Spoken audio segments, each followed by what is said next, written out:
Assalamualaikum warahmatullahi wabarakatuh. Saya Risna Herliani SPD, calon guru penggerak Angkatan 7 dari SMA Negeri 3 Tanjung, Kabupaten Tabalong, Provinsi Kalimantan Selatan.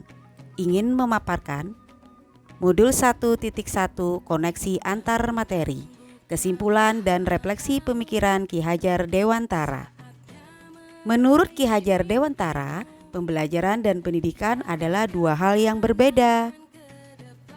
Pendidikan memberi tuntunan terhadap segala kekuatan kodrat yang dimiliki anak agar ia mampu mencapai keselamatan dan kebahagiaan yang setinggi-tingginya, baik sebagai seorang manusia maupun sebagai anggota masyarakat.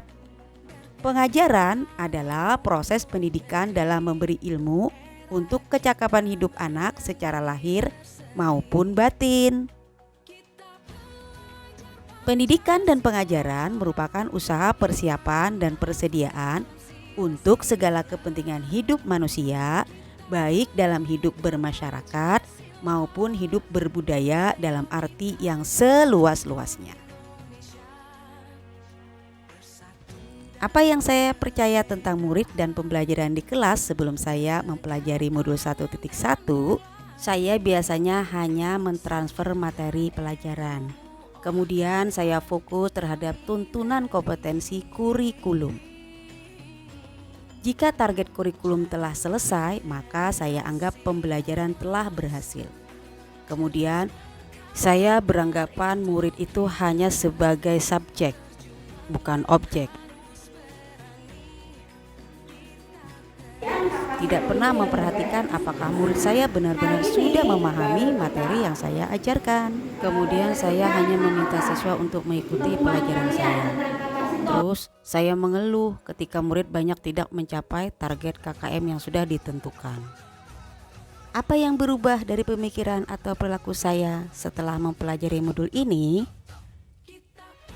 Setelah mempelajari pemikiran Ki Hajar Dewantara, saya termenung bahwa selama ini pendidikan dan pengajaran yang saya berikan keliru. Seharusnya saya melakukan pembelajaran yang berpusat pada murid. Kemudian muridlah sebagai subjek pembelajaran, bukan sebagai objek.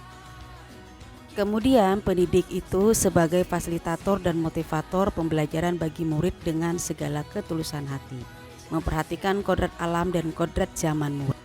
Di dalam proses pembelajaran saya harus menyesuaikan berbagai diferensiasi, baik itu gaya belajar murid, budi pekerti, atau watak murid dan lain sebagainya.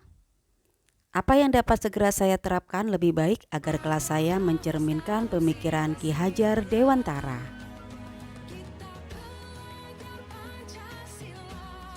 Yang dapat segera saya terapkan dalam pembelajaran di kelas, saya mencoba merancang pembelajaran yang interaktif dan menyenangkan sesuai dengan potensi murid. Menerapkan pembelajaran abad 21. Kemudian menuntun murid memiliki budi pekerti yang luhur, menerapkan trilogi pendidikan ing ngarso sontolodo ing madyo mangunkarso tuturi handayani. Semoga video ini bermanfaat bagi para pejuang pendidikan masa kini.